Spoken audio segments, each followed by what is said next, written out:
오늘 일부 예배 오신 여러분들 주의로 환영하고 축복합니다. 우리 한번 좌우로 바라보시면서 환한 웃음으로 인사하겠습니다. 정말 귀한 분이 오셨네요. 인사합시다. 네, 오늘 특별히 일부에는 세상에서 가장 아름다운 신부가 오늘 신랑과 함께 어제 결혼하고 오늘 예배 참석했네요, 그죠? 우리 이선주, 우리 최태호 집사님, 우리 한번 일어나 보시겠어요? 네, 우리 한번 축복 박수하겠습니다. 네, 반갑습니다. 네, 어제 결혼한 세상에서 가장 아름다운 신부, 가장 아름다운 신랑. 제가 어제 주례하면서 물었어요. 여러분들 세상에서 이렇게 아름다운 신부를 본 적이 있습니까? 물으니까 전부 다 없습니다 그러더라고. 가장 아름다운 신부가 오늘 예배에 왔습니다. 너무 감사하고 또 축복하고 또 함께 예배할 수 있어서 너무 좋습니다. 지난 그 8월 말이었죠. 우리나라에 불닥치는 그 흰남노 태풍으로 인해서 여기저기 참 안타까운 그런 소식들이 들려왔습니다. 그 중에 하나가 참 마음이 힘들었던 그 일이 뭐냐면, 포항에 그 한 그 지하 주차장이 갑자기 불어난 물로 침수되면서 아들과 함께 차를 빼러 갔던 엄마가 그 아들을 잃고, 또 본인도 한 15시간 만에 겨우 목숨을 건지는 그런 참 너무 안타까운 일들이 있었습니다. 제가 이제 그 이후에 그 여자분이 누군지는 몰랐지만 나중에 보니 이분이 교회 집사님 이셨고, 이분이 이제 한 간증을 제가 이제 보게 되었습니다. 간증이 이렇게 시작하고 있었습니다. 할렐루야, 감사드립니다. 하나님이 저를 죽음으로부터 살려주셔서 성도들을 다시 뵐 수 있게 되어서 감사합니다 하면서 그 교회 성도님들에게 이제 앞에 나와서 이제 간증을 하는 그런 그 간증이었어요. 이제 그렇게 이제 감사합니다로 이제 말문을 열었는데, 그렇지만 간증을 시작하면서 곧 이 집사님은 정말 눈물이 터졌습니다. 울먹이면서 이렇게 간증을 했어요. 제가 한번 그 부분 좀 읽어드릴게요. 정말 뉴스에 나오는 그 일들이 나에게는 닥칠 줄을 몰랐습니다. 순식간에 사랑하는 아들을 잃은 이 아픔, 이 슬픔과 가슴이 미어지는 이 아픔을 어찌 말로 표현할 수 있겠습니까? 우리 아들은 초등학교 2학년 때부터 이집트 선교사가 되겠다고 했던 그 아들이었습니다. 그 아들이 내 옆에 없다는 것이 지금 저는 믿기지 않습니다. 얼굴 보고 싶고, 한 번 더 안아주고 싶고, 정말 따뜻한 그 체온을 느끼고 싶고, 어떻게 말로 다 표현할 수 없습니다. 그러면서 이런 이야기를 했어요. 그러나 그가 예수님 품에 안겨 있음을 제가 알기에 제가 더 하나님을 신뢰하고 약속의 말씀을 믿고 나아가고 있습니다 하면서 정말 눈물로 이제 이 간증을 하는 것을 보았습니다. 이것이 성경이 말하는 애통입니다. 애통. 제가 그 간증을 한 5분 남짓 듣다가 너무 제가 가슴이 아파갖고 그냥 멈췄어요. 더 이상 못 듣겠더라고요. 제가 사실은 정말 그 엄마의 그 심정이, 근데 듣는 제가 그런데 본인은 얼마나 정말 가슴이 아프고 미어지겠습니까? 근데 그 집사님이 그런 이야기를 간증에서 하셨어요. 이번 일을 겪으면서 가장 사랑하는 너뚱이 내 아들을 잃었지만, 이 아이가 너뚱이로만 태어났는가 보죠. 너뚱이 내 아들을 잃었지만 저는 세상 모든 아이를 품기로 했습니다. 그러면서 제게 닥친 엄청난 이 어려움을 통해 하나님의 그 놀라운 비밀과 하나님의 사랑하심과 세상과 비교할 수 없는 그 큰 은혜를 새롭게 제가 깨닫게 되었습니다 라고 간증을 했어요. 여러분, 이 말이 된다고 생각하세요? 아니, 지금 내 목숨하고 바꾸어도 아깝지 않을 정말 그 늦게 태어난 그 사랑하는 아들, 그 죽음 앞에서 그날도 혼자 가려니까 엄마, 내가 엄마를 도와주고 보호해 줘야지, 그러면서 따라 나섰다는 거예요. 뭐 여러분 기사 보셔서 알겠지만은, 그런 아들의 죽음 앞에 어떻게 하나님의 사랑을 이야기하고 하나님의 은혜를 이야기할 수 있겠냐는 거예요. 어찌 보면 이거 정신 나간 엄마 아닙니까? 보통 이 정도 되면요, 나도 내 아들 따라서 나도 죽어야겠다 라고 그냥 좌절하고 절망하고 그냥 낙심하고 아무도 안 만나고 부터 시작해서, 그것이 어찌 보면 일반적이지 않겠습니까? 근데 이 집사님은 이런 대목에서 하나님의 사랑, 하나님의 은혜를 깨달았다고 간증하니까 이게 정말 이 집사님이 이런 이야기를 했어요. 그 간증 가운데요, 요한복음 11장 25절 26절을 이 집사님이 이야기하면서, 예수께서 이르시되 나는 부활이요 생명이니 나를 믿는 자는 죽어도 살겠고 무릇 살아서 나를 믿는 자는 영원히 죽지 아니하리니 이것을 내가 믿느냐? 라는 말씀을 자기가 붙들고 있다, 그런 이야기를 했습니다.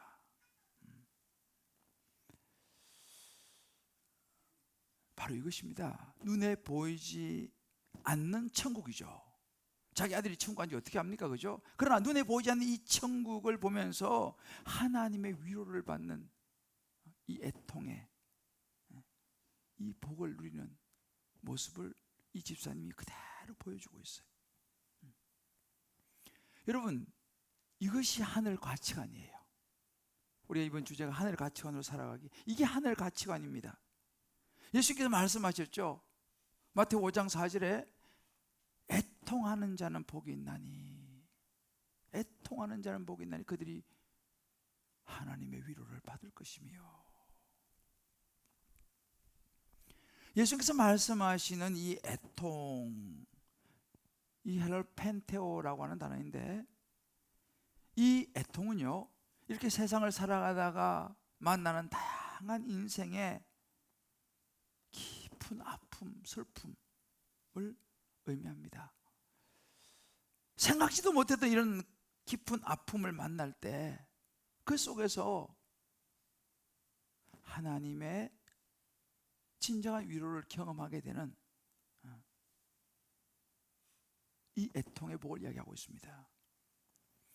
그런 하나님의 깊은 아픔 속에서 하나님의 위로를 받게 되면 이 집사님과 같이 말도 안 되는 감사, 이게 무슨 뭐 감사할 거리입니까 지금? 근데 말도 안 되는 감사와 은혜를 고백하게 된다는 거예요. 세상은 절망, 포기, 낙심 쪽으로 가지만 이 하나님의 위로를 받으면요, 소망이 생긴다는 거예요. 세상이 다르게 보인다는 것입니다. 새로운 성숙한 삶의 시작이 된다는 것이죠. 여러분, 이것이 세상이 알 수 없는 영의 세계예요. 세상 사람들은 무슨 이상한 소리 하고 있냐라고 말할 수밖에 없는, 이것이 바로 오늘 예수님께 우리에게 말씀해 주시는 팔복입니다. 하늘 가치관이죠. 이 집사님이 새로운 것을 소망하고 있어요. 제가 좀 더 말씀을 드릴게요. 이 집사님 어떤 생각을 하시는지. 제가 최근에도 우리 교회도 한 집사님 정말 하룻밤 사이에 아내를 천국으로 떠나보내고 얼마나 마음이 아프겠습니까? 제가 그런 이야기를 했어요. 집사님, 마음껏 우세요. 하나님을 향해서도 하고 싶은 이야기 다 하세요. 화나면 화난다고 얘기하시고 다 하세요. 여러분, 애통이라고 하는 것은요, 마치 나는 아무 일이 없었다는 것처럼 이렇게 자기 자신을 위장하고 포장하고 막 억누르는 게 아니에요. 예수님 말씀한 애통이라는 것은 그야말로 내 아픔을 하나님 앞에서, 십자가 앞에서 그냥 토로하는 거예요. 내가 놓는 거예요. 이것이 예수님 말씀하신 애통입니다. 막 감추고 막 숨기고 막 꽉 누르고 참아야지 내가, 이런 게 아니에요. 있는 그대로 다 주 앞에 내놓는 것입니다. 이게 애통하는 거예요.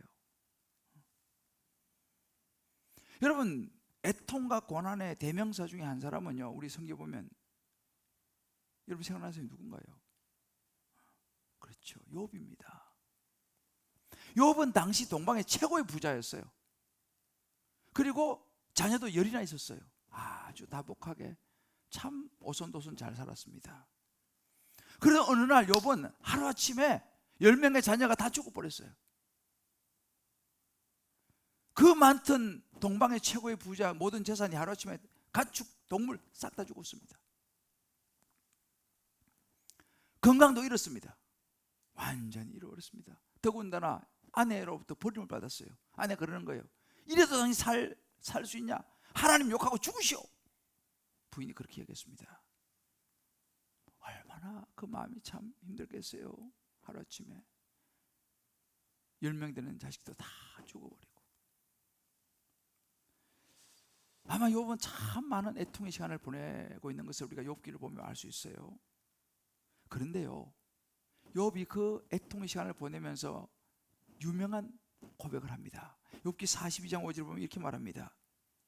내가 이제 하나님에 대하여 귀로 듣기만 하였사오나. 지금까지 자기 신앙생활 하면서 지금까지 하나님을 그냥 듣기만 했다는 거예요. 여기 듣기만 했다는 다른 말로 그냥 소문처럼, 하나님에 대해서 소문처럼 듣기만 했지만 이제는 제가 눈으로 하나님을 봅니다 라고 고백을 했어요.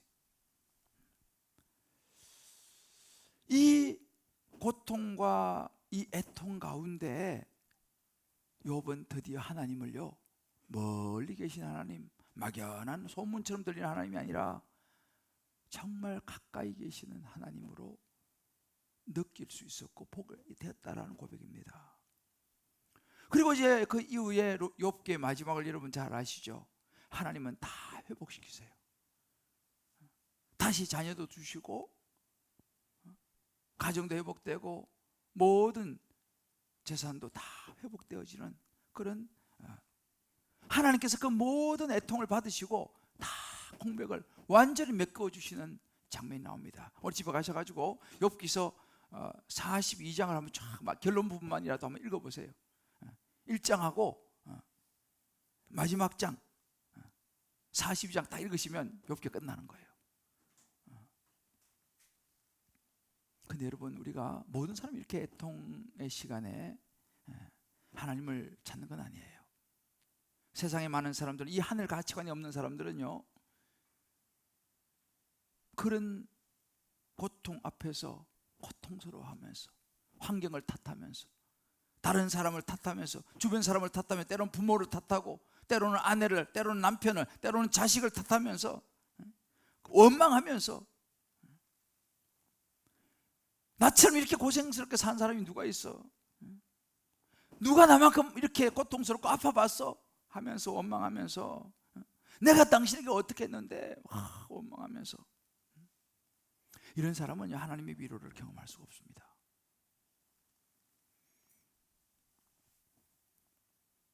또 다른 곳에서 어떤 돌파구를 찾는 사람도 역시 마찬가지로 하나님의 위로를 경험할 수가 없어요. 저도 이 말씀 묵상하면서 제 자신에게 한번 질문을 던져봤습니다. 나는 그럼 지금까지 살아오면서 이렇게 애통한 적이, 정말 가슴 아프게 눈물을 흘려본 적이 언제 있었는가? 여러분들도 한번 조용히 생각해 보세요. 나는 언제 이렇게 애통하고 가슴 아팠던 적이 있었는가?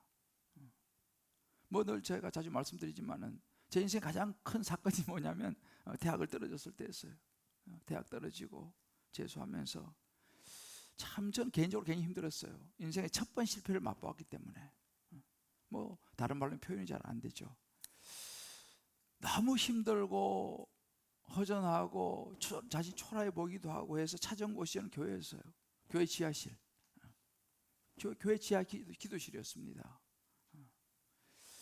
그곳에서 저는 참 학원 갔다가 돌아오는 길에 버스에서 내려가지고 교회 가서 교회 지하실에 기도실에 가서 앉아갖고 뭐 기도라기보다는 그냥 아주 울다가 그 집으로 가곤 했습니다.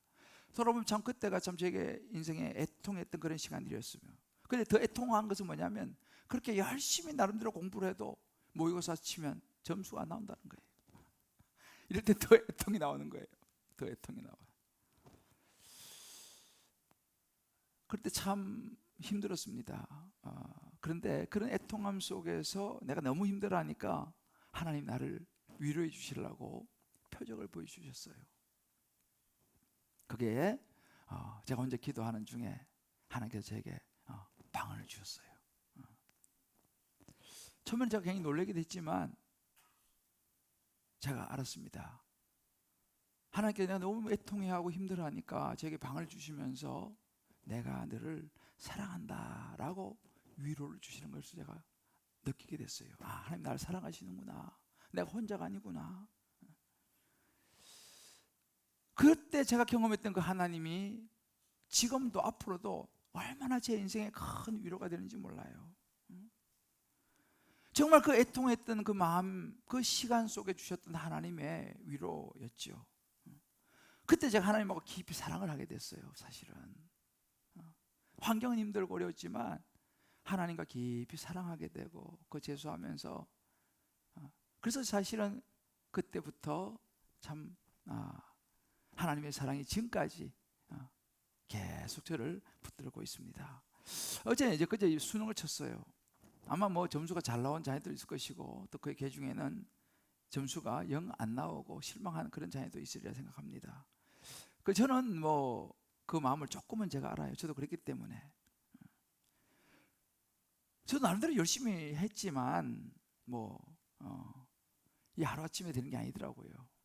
결국은 뭐 점수도 별로 잘 나오지 못해서 또 제가 가고 싶은 대학도 못 가고, 그래도 대학은 가긴 가야 되겠는데 어떡합니까? 점수에 맞춰서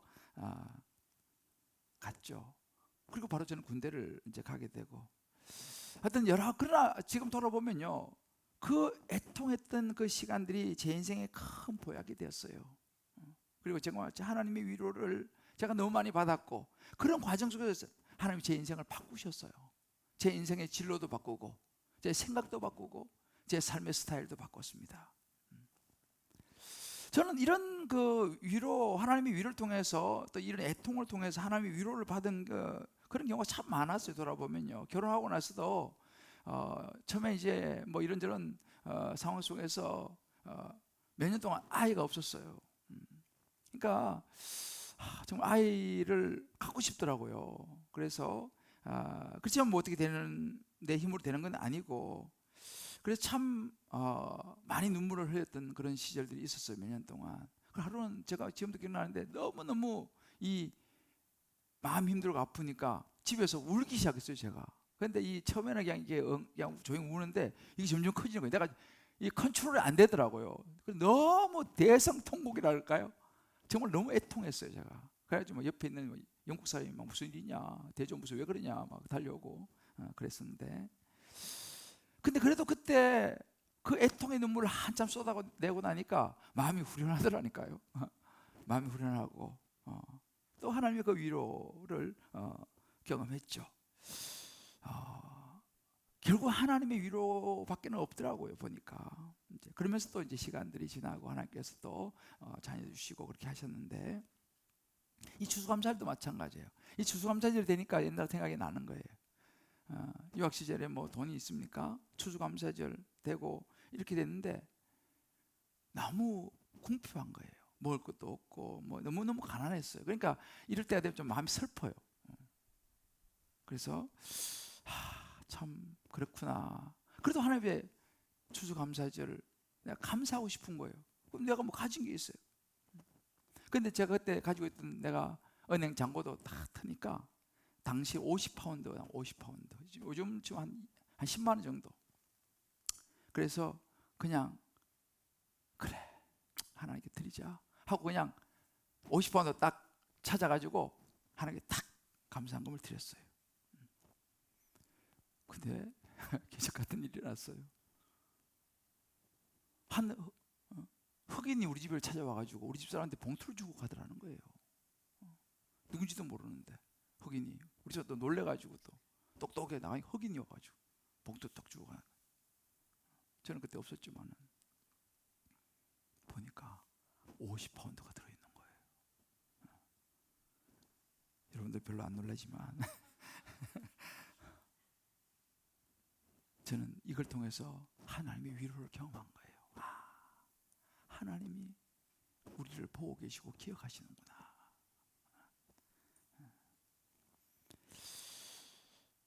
목회하면서도 마찬가지예요. 개척을 해서 지금까지 오면서 이런저런 제가 깊이 애통할 때가 참 들어 있었습니다. 한때 너무너무 애통할 때가 있었어요. 근데 그때 하나님 저를 위로해 주시는 거예요. 내가 아니까 괜찮아. 너 예수님 믿잖아. 내 안에 십자가가 있잖아. 여러분, 이것이 팔복이에요. 이런 위로가 오늘 온라인으로 들어오신 분들, 또 현장에 오신 모든 분들에게 임하시기를 주님의 이름으로 축복합니다. 이 아들을 잃은 슬픔으로 이 애통해하는 이 집사님, 하나님께서는요, 이 집사님을 어떻게 위로하시냐 간증을 들어보니까 그 중환자실에 이제 실려가서 혼미하죠. 그래서 중환자실에 누워서 수액을 이제 맞는 중에 하나님이 이 집사님에게 환상을 보여주셨어요. 어떤 환상을 보여주냐 보니까 이 아들이 예수님 품에 이렇게 안기는 모습을 환상 중에 보게 된 거예요. 그렇지만 너무 가슴이 아프니까 나는 그래도 못 믿겠다고. 환상 중에 예수님 품에 아들이 안기는 걸 봉에도 불구하고 나 그거 못 믿겠다고. 내 아들 얼굴 한번 보기 전에 내가 못 믿겠다고. 그렇게 이야기했다는 거예요. 하나님, 난 그래도 못 믿겠습니다. 그런데 이제 입관 예배를 드리면서 이제 입관 예배 얼굴을 보지 않습니까? 이 집사님이 고민하다가 들어가서 그 아들의 얼굴을 입관 예배에서 이제 보는데 딱 보는 순간 너무 놀란 거예요. 이 아들의 얼굴이 너무 평온해 보이고 그 얼굴이 빛이 나더라는 거예요. 그래서 이렇게 얘기했습니다. 정말 편히 자고 있는 모습, 그 얼굴에서 빛이 났습니다. 그 모습을 보니 하나님께서 하신 말씀대로 아들이 천국에서 예수님의 품에 안겼다는 것을 단번에 알 수 있었습니다. 그제서야 하나님, 이제 믿습니다. 주님 말씀하신 것 다 믿고 오직 주의 명령에 순종해서 주의 길을 가겠다고 마음을 다졌고 살아갈 용기가 생겼습니다 라고 간증을 했어요. 그럼 이분이 변했습니다. 그러고 나서 어떻게 했냐면 자기 이제 아들 친구 중학생들이 자기 집에 찾아와서 아들 방에서 조금 이렇게 놀다 가고 이렇게 했다는 거예요. 그 애들에게 이렇게 얘기했다는 것입니다. 얘들아, 너희들 꼭 교회 가거라. 예수 믿어야 된다. 그래야지 너 주영이 만날 수 있어. 천국 가서 주영이 만나야지. 이렇게 전도했다는 거예요. 그랬더니 그 아들 친구들이 말하기를, 저희들 친구들하고 다 교회 갈 거예요. 천국에서요 주영이 만나려고 우리 다 교회 다닐 거예요. 다른 친구들한테도 다 그렇게 가자고 할 거예요 라고 이야기하더라는 거예요. 그 집사님이 얘기했다는 거예요. 그래, 우리는 이 땅에서 잠깐이야. 우리 모두 예수님 잘 믿고 천국 가자. 꼭 친구들 데리고 교회 와라. 여러분, 이것이 팔복이에요. 이것이 오늘 예수님께서 말씀하시는 애통하는 자는 복이 있나니 저희가 하나님의 위로를 받을 것이며 하늘 가치관입니다. 애통의 또 하나의 의미는 세상의 죄, 내 안에 있는 죄를 보는 깊은 슬픔이에요. 여러분, 로마서 6장 23절 보면 죄의 삭은 사망이라고 했어요. 왜 우리 인간에게 죽음이 왜 왔습니까? 죄로 인하여 죽음이 온 거예요. 원래 우리 인간은 죽는 존재가 아닙니다. 그러나 아담과 하와가 선악과를 따먹는 죄를 지음으로 에덴성에 쫓겨나게 되고 그때부터 죽음이 온 거예요. 그래서 예수님도요 이 인간의 죽음 앞에서 참 아파하셨어요. 특별히 사랑하는 나사로가 죽었습니다. 예수님께서 그 나사로의 무덤 앞에 가셔서 요한복음 11장 35절을 보게 되면요, 이런 거예요. 예수님께서 눈물을 흘리시더라 그랬어요. 인간적으로 그 참 사랑한 나사로가 죽었어요. 왜? 죽을 수밖에 없는 인생이니까. 다 한 번은 죽어야 되는 거니까. 왜? 죄의 결과가 죽음이니까. 예수님께서 그 사랑하는 나사로가 죽은 것을 보고 눈물을 흘리셨다고 성경이 기록을 하고 있습니다. 예수님께서 눈물을 흘리셨다는 말이 성경에 3번 나와요. 그 중에 한 번이 나사로의 죽음이고요. 두 번째는요, 누가복음 19장 41절에 보게 되면 가까이 오사 성을 보시고 우시며, 예수님께서 예루살렘 성을 보면서 울었습니다. 왜 울었습니까? 여기서는요, 예루살렘에 있는 많은 사람들이 예수를 믿지 않고 하나님을 모르는 거예요. 너무 안타까운 거예요. 저 사람들 그래서 다 지옥 가는데 너무너무 안타까워서 눈물을 흘리는 장면이 나오는 거예요. 그리고 겟세마네 동산에 또 한 번 우셨어요. 전 지금도 기억하는데, 여러 해 전에 우리 교회 고1 학생이 저한테 문자를 보내왔어요.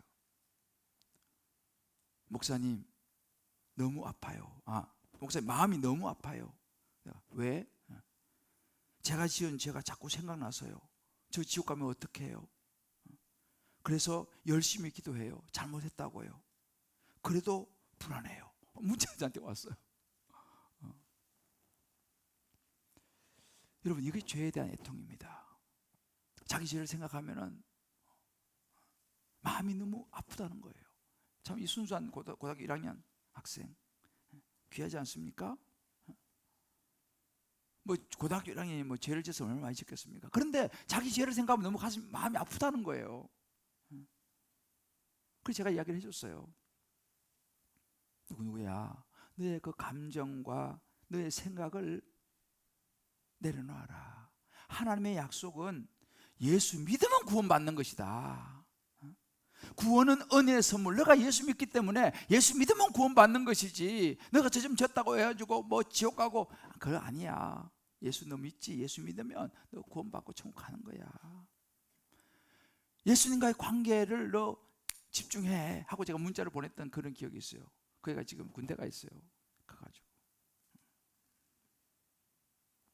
이게 애통입니다. 자기의 안에 있는 죄를 들여다보는 아픔. 저는 이번에 이 집사님의 그 간증에 참 많은 생각을 하게 됐어요. 그 집사님이 이제 그 지하 주차장에서 갑작스럽게 이제 물이 들이닥치니까 이제 급박한 상황이 된 거예요. 이제 아들하고도 어떻게 뭐 방법이 없는 겁니다. 그때 이 집사님이 이렇게 했다고 간증했어요. 그 아들한테, 아들아, 이제 더 이상 살 수 없다는 판단을 내린 거예요. 아들아, 우리 천국에서 만나자 라고 마지막 작별 인사를 나누고 두 사람이 같이 회개 기도를 했답니다. 회개 기도를 했대요. 죽음 앞에서 이제는 뭐 살 수 있는 방법이 없으니까, 아들아, 우리 이제 천국에서 만나자. 그리고 아들하고 같이 회개 기도를 같이 했다는 거예요. 무슨 회개 기도했는지 내용까지 이야기하지 않지만, 아무튼 하나님 앞에 자기의 죄를 회개하는 그 기도를 했답니다. 그리고 옆에 보니까 또 울고 있는 그 노부부가 있더라는 거예요. 이제 그 사람들도 뭐 이제 죽음을 앞에 두고 보니까 마음이 아프더래요. 그래서 이 집사님이 그렇게 기도했답니다. 그 노부부, 저들도 예수님을 믿지 않지만 저들도 죄를 용서해 주세요. 주님께서 저들도 구원해 주시고 함께 천국 가게 해 주세요. 울지 않고 마음이 평안하게 해주세요. 그러니까 자기도 아들도 마음이 너무 평안한 거예요. 그렇게 이제 기도를 마칠 때 이제 물이 차고 뭐 그렇게 해서 물속으로 이제 빠져들었다, 이제 그런 간증입니다. 마지막 순간에 이 집사님이 왜 회개 기도를 했을까, 이 생각을 해봤어요. 제가 이 말씀 묵상하면서 이 간증을 다시 한번 보면서 이게 바로 뭐예요? 애통이거든요. 하나님 앞에 갈 때는 결국 우리 죄가 보이게 된다는 거예요. 바울은요, 자신 안에 있는 이 죄에 대해서 이렇게 고백했습니다. 로마 7장 16절 17절을 보면, 만일 내가 원하는 것을 원하지 아니하는 걸 하면 내가 이로써 율법이 선한 것을 시인하노니 이제는 그것을 행하는 자가 내가 아니요 내 속에 거하는 죄라는 거예요. 자기는 착한 일, 좋은 일 하고 싶은데 그게 잘 안 되는다는 거예요. 왜 그러냐? 자기 속에 죄가 있기 때문이다. 본성적으로 인간은 타락한 죄인이기 때문이다. 이렇게 얘기했습니다. 그러면서 19절에 이렇게 말합니다. 내가 원하는 바 선은 행하지 아니하고 도리어 원하지 아니하는 바 악을 행한도다. 난 그러고 싶지 않은데 나도 모르게 자꾸 죄를 짓는다는 거예요. 그러면서 바울이 유명한 절규에 가까운 고백을 했습니다. 24절을 보면요, 오라 나는 공고한 사람이로다. 이 사망의 몸에서 누가 나를 건져내랴. 이렇게 고백하고 있는 이 사도 바울이 예수 믿기 전의 이야기가 아닙니다. 그는 이미 사도예요. 사도. 굉장한 헌신과 사도로 살아가고 있는 한 정점에서 이 고백을 한 거예요. 여러분, 사도로서, 사도 바울이 얼마나 굉장한 사람입니까? 그러나 하나님 앞에서는 자기 안에 있는 이 죄를 어떻게 할 수가 없어가지고 오라 나는 공고한 자로다. 누가 이 사망하면서 나를 건져낼 수 있었겠느냐라고 자기 안에 있는 그 죄를 보면서 애통하는 바울의 모습, 이게 바로 애통인 거예요. 예수님께서 오늘 말씀하시는 이 애통이라는 것은, 애통하는 자, 이 애통이라는 것은요, 다른 것에 대한 애통도 있지만은 내 안에 있는 이 죄에 대한 애통이에요. 누구를 막 원망하고 어떻게 어떤 환경 조건 이런 원망하는 게 아니고 내 안에 있는 이 죄의 힘이 너무 크구나. 자기 안에 있는 이 죄의 힘이 너무 막강해가지고 그 죄 앞에 속수무책인 거예요. 안 되는 거예요. 연약한 그런 자신을 고백하는, 이게 애통입니다. 지금 바울이 그렇게 고백하고 있는 거예요. 사도입니다. 이 사람은요, 굉장한 사람이에요. 우리하고는 차원이 다른 사람이지만 그 안에 있는 그 죄를 끌어안고 이렇게 애통하는 모습, 이 애통이 있어야지 하나님의 위로를 받을 수 있다라는 거예요. 욥도 있잖아요. 여러분 욥기서를 읽어보시면 이제 내가 귀로 듣다가 눈으로 봅니다라는 기가 막힌 고백을 했지 않습니까? 그 바로 뒷구절이 욥기 40장 6절이에요. 이렇게 고백합니다. 그러므로 내가 서수어 거두어 드리고 티끌과 재 가운데서 회개하나이다. 욥도 있잖아요.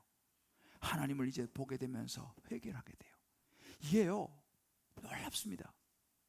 하나님을 보고 하나님 앞에 서게 되면요, 회개가 나오게 돼요. 베드로가요, 예수님 만나가지고 고기 몽땅, 모나미 볼펜 153마리 몽땅 잡고 나서 딱 한 말 뭐예요? 주여 나는 죄인으로소이다, 날 떠나소서 그랬어요. 하나님 앞에 서면 모두가 죄인이라는 것을 깨닫게 된다는 사실을 성경 보여줘요. 욥도 하나님을 봅니다 하고 나서 회개를 하는 모습을 보게 되는 거예요. 바로 이것이 애통입니다. 하나님의 위로를 경험하는 사람, 자기 자신의 이 죄를 애통하면서 하나님의 위로를 경험할 때 대표적인 사람이 누군지 아세요? 여러분 잘 아시는 사람이에요. 이스라엘의 왕이었던 다윗이었습니다. 다윗은 나라를 얼마나 크게 키운 사람인지 몰라요. 골리앗을 무찌르면서부터 하나님 앞에 동행했던 그런 엄청난 사람이었습니다. 그런데 이 다윗이 전쟁도 이제 다 이기고 나라도 부강해지고 이제는 내가 전쟁터에 안 나가도 되고 이제 배가 좀 불러왔어요. 걱정도 별로 이제 없어요. 사람은요, 그러면요, 거기서부터 또 이제 죄가 찾아오는 거예요. 우리가 걱정이 없고 모든 일이 잘 되고 이럴 때 조심해야 되는 거예요. 다윗도 그전에는 막 힘들고 어려울 때는 그냥 하나님 붙잡았는데 모든 일이 다 잘 되고 이제는 이거 이제 특별히 걱정 없다. 전쟁, 이거 이제 내가 안 나가도 된다. 그래 늦게까지 잠자고 일어나가지고 옥상 거린다 보니까 예쁜 목욕하는 여인이 눈에 띈 게 아니겠어요. 알고 보니까 그 자기 전쟁터에 나가서 싸우고 있는 충성스러운 우리아라고 하는 장수의 부인이었어요. 그러나 그는 그 속에 올라오는 그 죄를 주체하지 못하고 그 여인을 불러가지고 동침을 하고 애가 생기게 되고, 그래가지고 그걸 숨기려고 그냥 그 남편을 갖다가 전쟁에 나가서 죽게 만들고 살인죄를 또 범하는 거예요. 그렇지만 다윗은 자기의 그 죄를 보지를 못했어요. 한동안요. 어느 날 하나님께서 나단 선지자를 다윗에게 보냅니다. 나단 선지자가 다윗에게 와서 이야기합니다. 왕이시여, 제가 드릴 말씀이 있습니다. 이거 해봐라. 한 성읍에 두 사람이 살고 있는데 한 사람은 굉장한 부자입니다. 소와 양과 가축들이 많습니다. 한 사람은 너무 가난합니다. 암양 새끼 한 마리가 전부입니다. 그 암양 새끼 한 마리 가지고 생계를 이어가는 사람입니다. 그런데 어느 날 그 부자에게 한 여행객이 찾아왔습니다. 근데 이 부자가 그 여행객을 대접하려고 자기 수많은 가축 중에서는 안 잡고 그 동네에 가장 가난한 암양 한 마리밖에 없는 그 사람 암양 뺏어가지고 그걸로 여행객을 대접했습니다. 그러니까 그 말 듣던 다윗이 아니 어떻게 그럴 수가 있냐, 그런 사람 반드시 죽어야 된다, 그리고 그 사람은 4배로 갚아줘야 된다, 막 그냥 화를 냅니다. 그때 나단이 딱 얘기하죠. 왕이시여, 바로 그 사람이 당신입니다 라고 직언을 하죠. 당신이 바로 그 사람입니다. 자, 여기서 이제 중요한 거예요. 들킨 거죠. 하나님이 다 아시니까. 그러면 내가 왕인데 무슨 소리 하고 있어, 지금 이상한 소리 하고 있어. 당장 나단 선지자를 제거해 버릴 수 있지 않습니까? 왕인데 딱 시집될 수 있죠. 그 앞에서 누가 그 사실을 말하겠습니까? 왕 앞에서.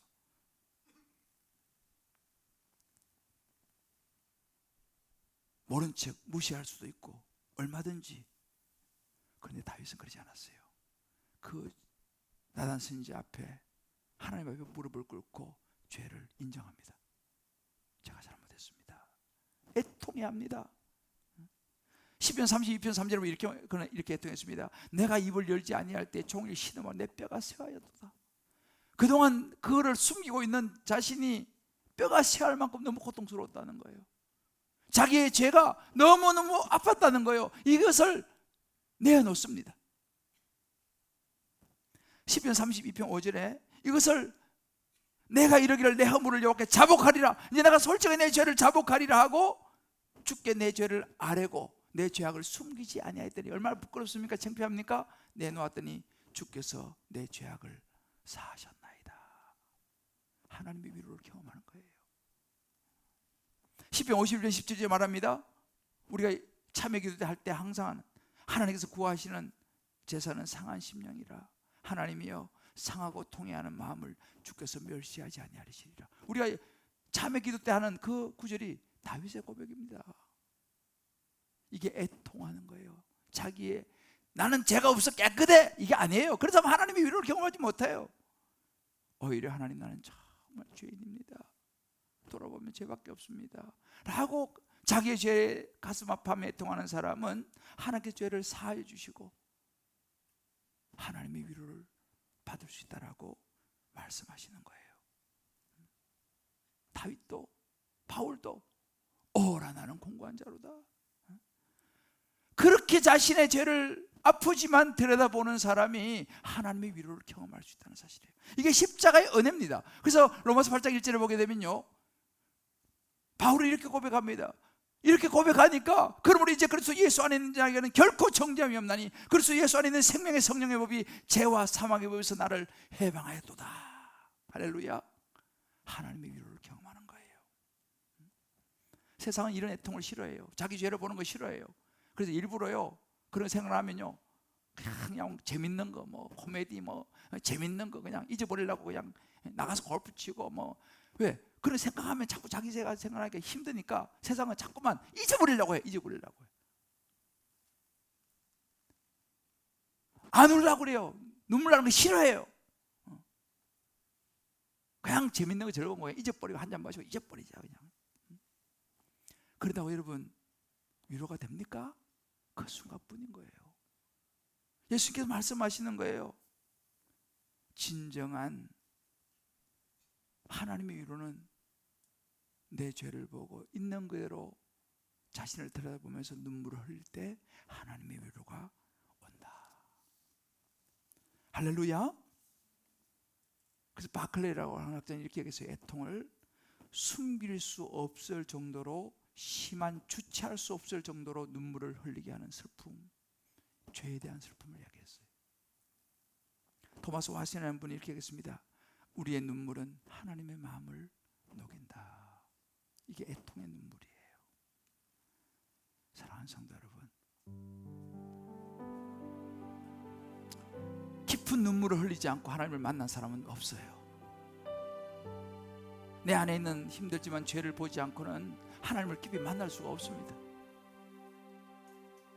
한나도 자식이라는 아픔을 끌어안고 하나님의 애통의 눈물을 흘렸을 때 그는 사무엘을 만나게 되죠.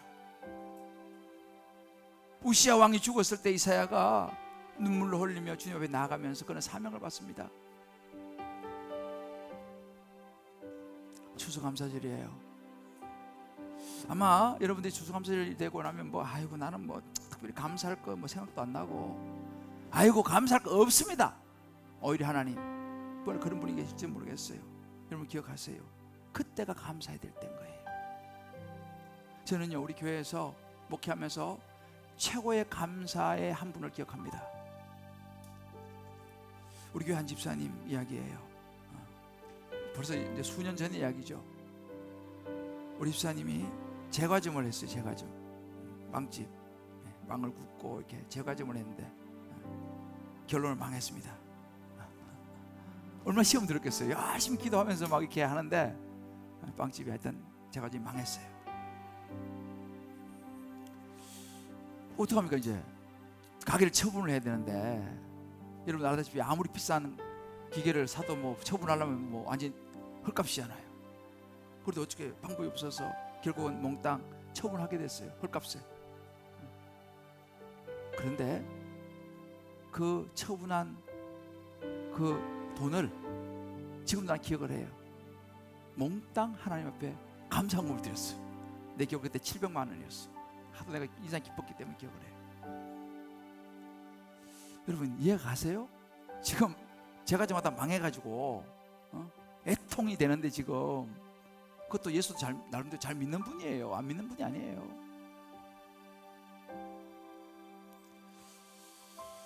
애통하면서 그때 간증을 했어요. 우리 여기 옆에 소극장 그때 예배 드릴 때니까 하나님을 찾은 거죠. 그래도 집도 여기 아파트 살다가 이제 망해가지고 그 집 전세 빼가지고 여기 못 사니까 이제 하남으로 이사를 가야 됐어요. 그때 여기 전세 빼면 하남에 집을 살 수 있었어요. 그때는 집가 오르기 전이었으니까. 근데 더 기가 막힌 건 그 남편도 예수 믿고 사업을 했는데, 예수 믿고 사업을 하니까 이게 유통 이런 거 하면 뒷돈을 자꾸 줘야 되는데, 예수 믿고 나니까 그게 안 되는 거예요. 그리고 그런 걸 자꾸 리베이트 주고 하는데 그걸 못 하니까 남편도 사업에서 다 말아먹었어. 망했어. 다 망했어. 그래도 목사님 저는 옛날처럼 그렇게 살지는 못하겠습니다. 나 예수 믿었으니까. 그래서 이제 공부해서 행정상과 시험 봐가지고 출입국, 외국 사람들이 출입국 관련 업무 처음에 했는데 누가 들어옵니까? 그래도 어느 날 목사님 드디어 한 건 들어왔습니다. 수입이 얼마 되겠습니까? 그거 해봐야 외국 사람들. 그래도 꾸준히 부부가 기도를 하는 거예요. 하나님 이제 이사 가서 하나님 살면서 새벽기도를 넣어오고, 새벽에 나와서 눈물로 기도하는 거예요. 그 사이 이제 권사님도 되고 안수집사님도 되고, 권사님 목소리 좀 커요. 기도할 때 애통의 소리가 잘 들려. 순원을 끌어안고 애통하며 기도하고 하나님을 계속 찾는 거예요. 그리고 아무도 안 하려고 그래. 주차봉사가 힘들잖아, 그죠? 주차봉사 아무도 안 하려고 그래. 부장 좀 맡아주세요. 아무도 안 하려고 그래. 제가 그 집사님한테 전화해. 집사님 주차봉사 부장 좀 맡아주세요. 알겠습니다. 몇 년째 주차봉사 부장하고 있어요. 이번에 우리가 장로를 선출하는데 그 집사님이 장로로 피택이 됐어요. 할렐루야. 저는 이것이 하나님의 위로라고 저는 믿습니다. 망했어요. 다 망했어요. 아무것도 없어요. 그런데 하나님께서 그 가운데 세우시고 축복하시는 거예요.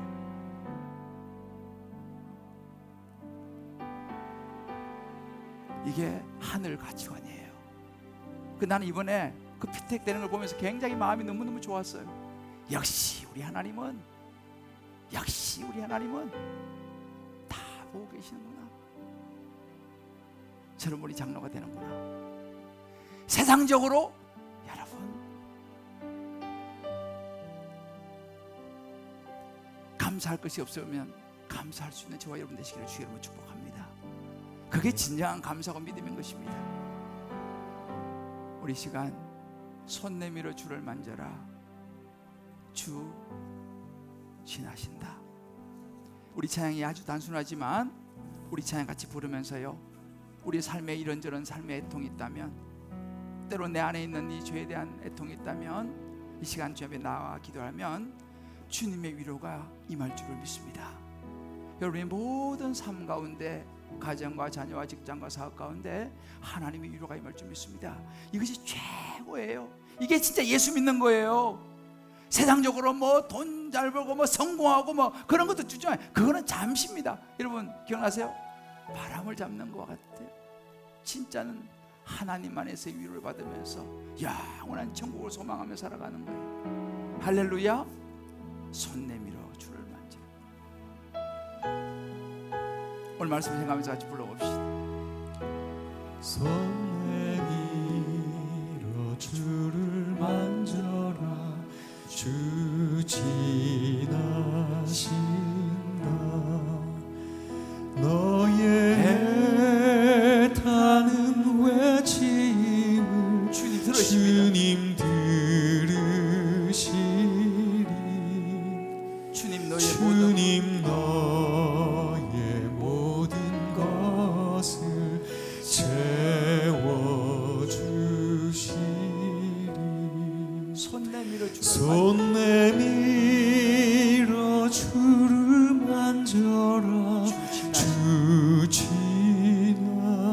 다시 한 번 더 마음 모아서 손 내밀어 주를 만져라. 손 내밀어 주를 만져라. 주 지나신다. 너의 애타는 너의 우리의 애통함을 애타는 외침을 주님 들으시리. 주님 너의 모든 것을 주님 너의 모든 것을 채워주시리. 손 내밀어 주를 만져라. 주 지나신. 우리 한번 가서 손을 꽉 찬양합시다. 우리 고백이 손 내밀어 주를 만져라. 이런 마음으로 주님을 만지시길 바래요. 하나님은 내가 나가길 바래요. 너의 애타는, 우리의 애타는 애통함을 하나님이 들으십니다. 주님 들으시리. 주님 너의 모든 것을, 주님 우리 모든 삶을 채워주십니다. 모든 것을 채워주시리. 손 내밀어 주를 만져라. 주 지나신다. 우리 같이 한번 저희 눈을 감고 한번 기도했으면 좋겠어요. 제가 마지막에 말씀드렸던 그 부부, 우리 권사님, 이번에 이제 피택 되신 우리 장로님, 참 하나님의 위로 가운데 참 멋있게 살고 계세요. 지금요 뭐 굉장한 뭐 그런 건 아니지만 참 요즘 열심히 행정사 업무 보시면서 열심히 사세요. 하나님에서도 와 새벽기도 하고 또 출근하시고, 우리 권사님도 이모저모로 어렵지만 열심히 주님 앞에 살아가는, 하나님의 위로 가운데 살아가는 모습을 제가 봅니다. 손 내밀어 하나님을 만지는 자에 애통하는 자는 복이 나니 저희가 하나님의 위로를 얻을 것이며. 오늘 이 시간 여러분 온라인으로 들어오신 분들, 또 현장에 오신 분들, 여러분 마음에 깊은 애통이 있습니까? 슬픔이 있습니까? 주님의 손을 만지시길 바라요. 아멘. 하나님 앞에 나아가시길 바라요. 아멘. 그냥 내어 놓으시길 바라요. 아멘. 하나님의 위로가 임할 줄을 믿습니다. 아멘. 하나님이 다 아세요. 영의 눈을 뜨셔야 됩니다. 하늘과 지관을 가지셔야 됩니다. 그러면 세상이 달라지는 거예요. 새로운 소망이 생기는 거예요. 아멘. 하나님 나라를 위해 살아갈 수 있는 것입니다. 아멘. 우리 한번 우리 마음속에 조용히 주님 한번 부르면서 각자 주신 음성을 붙들고 기도하겠습니다. 손 내밀어 하나님 아버지, 하나님 시간 찾아가서 말씀하시옵소서. 주지 오 하나님 아버지 앞에 나가기를 원합니다. 오 하나님 아버지 앞에 오 하나님 아버지 앞에 나가기를 원합니다. 주님 주여 주님 너의 모든 오 하나님 아버지, 하나님 아버지 우리의 십자가에 죽으시고 부활하신 예수 그리스도 하나님 사람을 찾지 아니하고 하나님을 찾고 예수의 십자가를 찾는다. 주지마신 애통함을 위로하여 주시옵소서. 하나님 내가 나갈 수 없소서. 오 하나님 오 하나님 아버지 오 하나님 아버지 아버지 하나님 아버지 너의 다른 외침을 주님 들으시 아버지 하나님 아버지 하나님 오 하나님 아버지 오 하나님 아버지 아버지 아버지 하나님 아버지 주를 만져라 주지하신다 손 내밀어 주를 만져라 주지하신다 애통하는 자는 복이 있나니 너의 타는 외침을 저희가 하나님의 위로를 받을 것이며 하나님의 위로를 받으시길 바랍니다. 주님 너의 모든 것을 채워주시니 손 내밀어 주를 만져라 주지하신다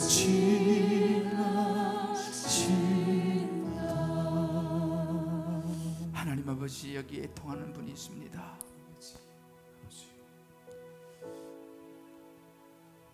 사람은 모르지만 주님은 아십니다. 어찌할 수 없는 인생의 난관 앞에서 아무리 애를 써보고 노력을 해보아도 결국은 바람인 것을 하나님의 위로가 필요합니다. 아멘. 하나님의 사랑이 필요합니다. 아멘. 우리 위해 십자가에 죽으시고 부활하셔 생명 되신 예수 그리스도 주님이 찾아가셔서 위로하여 주시옵소서. 아멘. 주님이 찾아가서 손 내밀어 주시고 손잡아 주시옵소서. 아멘. 그래야 하나님의 위로를 경험하고 영의 생각 하나를 가치관으로 다시 일어나 힘차게 예수와 복음을 위하여 살아가는 우리 모두가 되게 하여 주옵소서. 아멘.